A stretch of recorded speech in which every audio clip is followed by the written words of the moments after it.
सोचो, एक नेता हाथ में माइक लेकर स्टेज पे खड़ा है और बोलता है कि हमें मनुस्मृति जैसी सोच को स्मैश करना चाहते हैं। ये सवाल राहुल गांधी ने उठाया है स्टेज से। तो यहाँ सवाल ये उठता है, क्या वो सिर्फ मनुस्मृति को ही स्मैश करना चाहते हैं, उसकी सोच को, और वहाँ की ग्रंथ परफेक्ट है? दूसरे धर्मों पे क्यों नहीं बोले?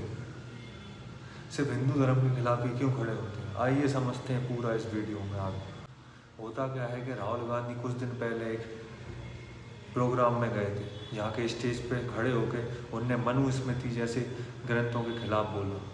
हाँ, हम मानते हैं कुछ कमियाँ हैं ग्रंथों में, लेकिन सिर्फ क्या हिंदू धर्म को ही टारगेट करना चाहिए? ये क्या कमी सिर्फ हिंदू धर्म में ही है? बीजेपी ने पलटवार किया कि राहुल गांधी सिर्फ हिंदू धर्म को टारगेट करते हैं, उनकी राजनीति सिर्फ हिंदू धर्म पर ही चलती है। जिस धर्म को उन्होंने लूटा काटा वो पप्पू उसी धर्म पे टारगेट करता है। देखो, मनुस्मृति के पर डेविड होना चाहिए, मानते हैं उसमें कुछ कमियां हैं, पर क्या सिर्फ मनुस्मृति में ही कमियां हैं? दूसरे जो धर्म हैं उनकी किताबों में कोई कमी नहीं है। और जो स्टेज पे उनकी महिलाएं खड़ी हैं वो मनुस्मृति की वजह से उनने इतना बड़ा वो ओढ़ रखा है। आप मुझे बताइए, डॉक्टर BR अम्बेडकर जी ने भी मनुस्मृति के खिलाफ आवाज़ उठाई थी और उनने उसको जलाया भी था। पर यहाँ ये बात नहीं है, ये बात ये है कि सिलेक्टिव क्रिटिसिज्म क्यों कर रहे हो? सिर्फ हिंदू धर्म को टारगेट कर रहे हैं। दूसरे धर्म क्या सारे परफेक्ट हैं? उनकी किताबें सब परफेक्ट हैं। आप सिर्फ हिंदू धर्म को ही क्यों टारगेट करते हो? फिर हिंदू धर्म की बात आती है जब देखो, आप दूसरे धर्म को टारगेट करके बताओ अगर आप में हिम्मत है। पप्पू, आपको चैलेंज है। पहले तो कहते हैं हम सेक्युलर हैं, और सेक्युलर हैं तो फिर तुम एक ही धर्म को क्यों टारगेट करते हो? फिर तो सब धर्मों में जो कमियां हैं उनकी किताबों में वो निकालो ना। अगर आप सारी धर्मों की किताबें अगर उठा लोगे तो हर धर्म में कहीं ना कहीं कुछ कमी है। तो आप सिर्फ हिंदू धर्म को क्यों टारगेट करते हो? आप मुझे बताओ। ये सवाल मैं आप सब पे छोड़ना चाहता हूँ। मनुस्मृति पे सवाल उठने चाहिए, बिल्कुल उठने चाहिए। हम भी बोलते हैं, हमारा धर्म तो बोलता है सवाल करने के लिए। दूसरे धर्म बोलते हैं क्या सवाल करने के लिए? आप सवाल करके तो बताइए उनसे।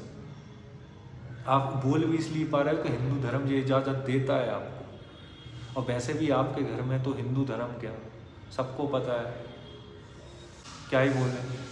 लेकिन सर, आप थोड़ा सबको बराबर लेके चलना चाहते हैं, सेक्युलर होना चाहते हैं, तो फिर आप हर धर्म की किताब पे हर धर्म की कमियां निकालें।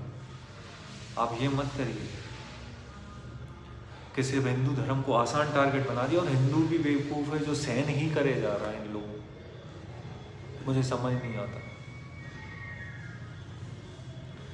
भाई।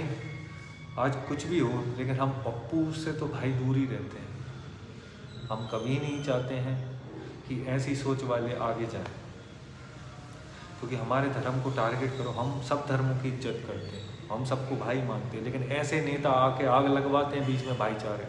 यही नेता हैं जो आग लगवा रहे हैं बीच में।